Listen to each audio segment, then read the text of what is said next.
We live in a digital age where many of us experience things that would shape our future.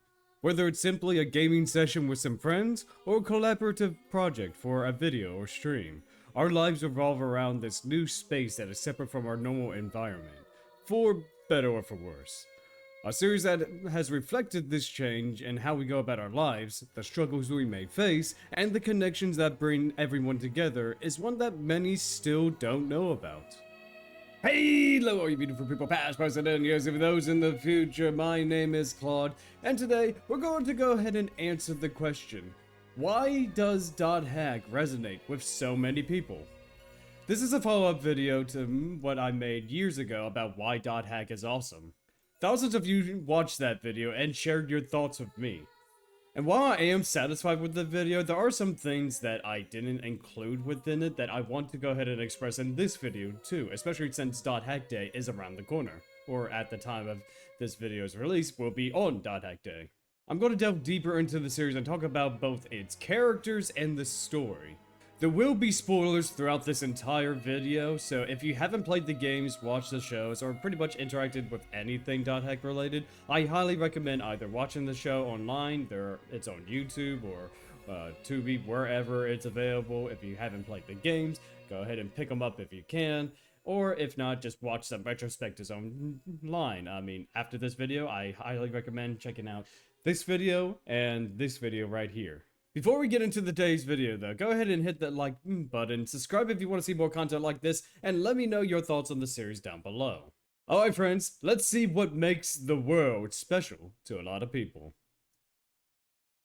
One of the more interesting aspects of .hack is its deep exploration of isolation, especially the kind that doesn't stem from physical solitude. This is something that many fans immediately connect with. The main characters in .hack aren't just dealing with a fictional online world, they're also navigating a very real, emotional struggle. Tsukasa, for instance, begins the series completely withdrawn from both himself and others. His journey through the world mirrors the process of someone trying to reconnect with people and feeling like they're shut out. Characters like Subaru and Mimuru are affected in different ways, but also wrestle with emotional distance, trying to connect across a gap that isn't technological, it's psychological. What makes the theme resonate is how familiar it feels. A lot of us know what it's like to be out of sync with others surrounded by people, whether it's online or offline. In many ways, .hack has captured a very modern kind of loneliness that became widely discussed in an age of social media.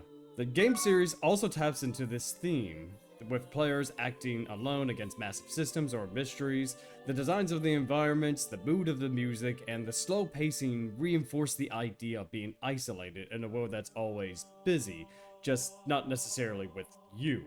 The sense of alienation is heavy, but never is it hopeless. .hack consistently gives its characters the chance to build bonds that feel real, even when they happen through screens and code. .hack questions what real means in the world, where emotions and consequences bleed through the screen.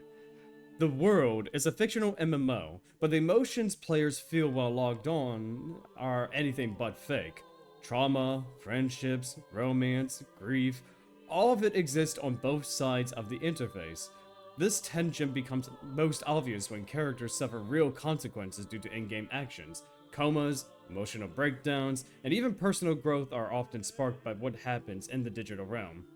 This is pretty ahead of its time. Before social media became part of our daily lives, .hack already was diving into how online identities shape us offline. People play as characters who are wildly different from ourselves, who represent a part of ourselves that don't really feel comfortable showing in real life. These digital masks aren't just for fun, they're often projective, therapeutic, or even revealing. I mean, I'm sure I can reflect on my own experience about how I always like to create an ideal version of myself when playing online games. I'm sure others feel the same as well. But the series doesn't treat the virtual world as a simple metaphor. Instead, it presents a legitimate space where reality unfolds differently, but no less significantly. This makes Dot Hack feel surprisingly honest about how our digital selves are, in many ways, just as authentic as our physical ones. Underneath the sci-fi aesthetics and game mechanics, Dot Hack is a story about people who are trying to heal. Many players in this series are coping with things they can't fully express in the world: grief, abandonment, identity crises, social anxiety. Instead of portraying the virtual space as an escape, Dot Hack presented as a liminal space where healing begins. Inside the world, characters find a space that's safe enough for them to start unpacking their pain. Tsukasa's entire arc is shaped by trauma, and his slow reconnection with others is portrayed with nuance. His journey is messy, inconsistent, and full of setbacks, which makes it feel real. Similarly, characters like Elk, Haseo Leon, and GU, and even some minor characters show sign of carrying unresolved emotional weight. The world gives them room to grow, not by avoiding reality, but helping them come to terms at their own pace. What makes Dot Hack powerful is that it doesn't suggest healing happens alone. Recovery is messy, and often we need others to gently pull us back into the light. The bonds these characters form are crucial, not just for the plot, but for the survival as people. One of the most understated but powerful parts of Dot Hack is how it handles relationships. Unlike a lot of modern media, the series doesn't rely on flashy movements or big romantic gestures. Instead, it focuses on quiet understanding, shared glances, small acts of trust, things that are subtle but emotionally loud. The connection between Tsukasa and Subaru, for example, unfolds gradually, often without words. There's hesitation, vulnerability, and plenty of awkward silence. But that's exactly what makes it real.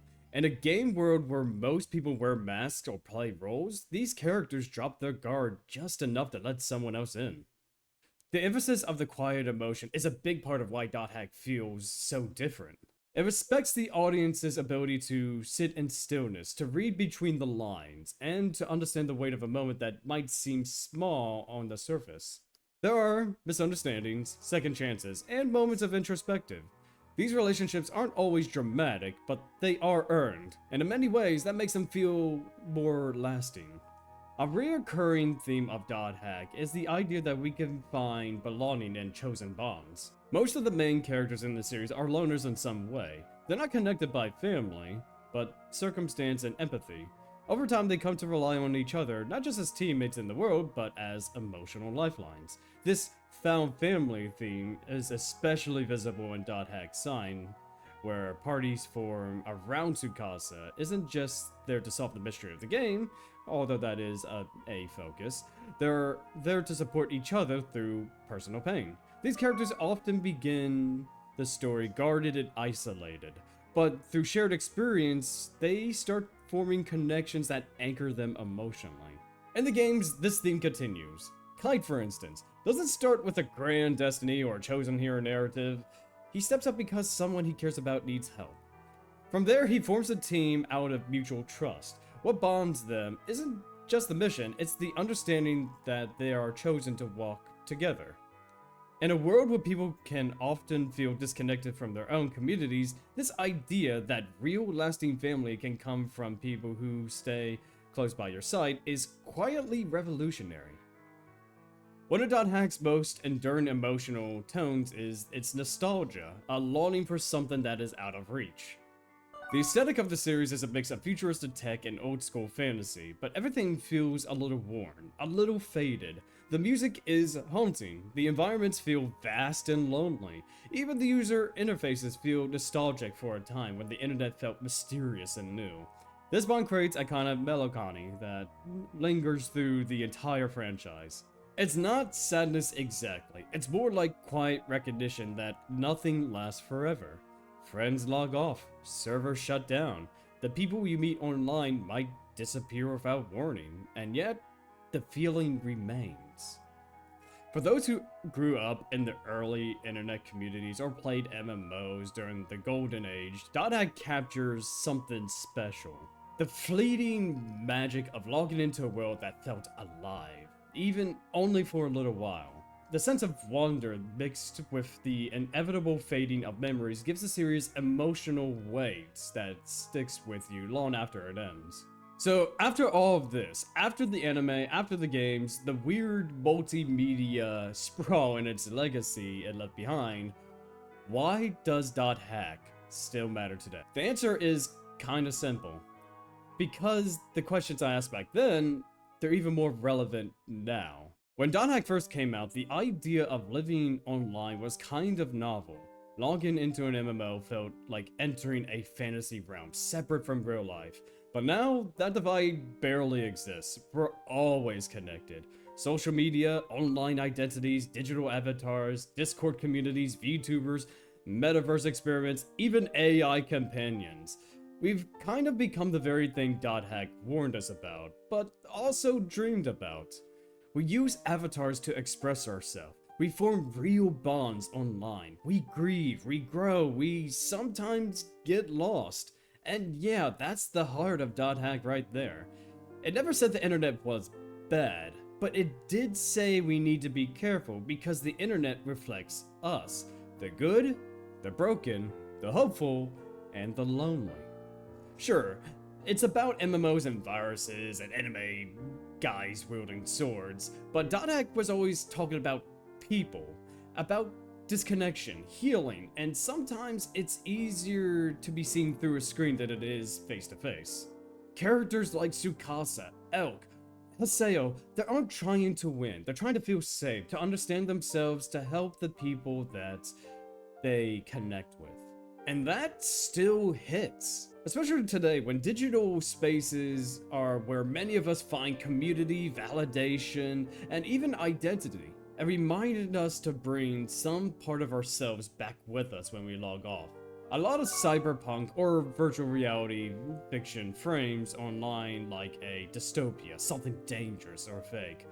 .hack took a different route. It treated the virtual world with wonder, beauty, and a little fear. It said, this place can be magical and can be healing, but it's also fragile, and what you carry into it, your trauma, your longing, your fears, those things matter. That nuance is kind of rare, and why that sticks out so much. At the end of the day, .hack isn't just a cool relic of the early 2000s anime, or a cult following of, video games. It's a time capsule, yeah, but it's also a vision. A story about the blurred lines between what is real and what is virtual. And the emotions that still feel real no matter what side of the screen you're on. So if you haven't checked out the shows or the games at all, maybe you should check them out. And hey, who knows, maybe one day, .hack will get a revival. With CyberConnect's 30th anniversary around the corner, I hope they bring the series back to the forefront and use the knowledge of today's internet space to make more unique experiences for new players within the world. If you enjoyed this video, please leave a like, subscribe if you want to see more content like this, and let me know down below, why does .hack resonate with you? Or if you are entirely new to this series, what do you hope to see in the series going forward, if they were to make a new game? Well, that's all I got for you today, friends. Stay classy, stay beautiful, but most importantly, remember .hack.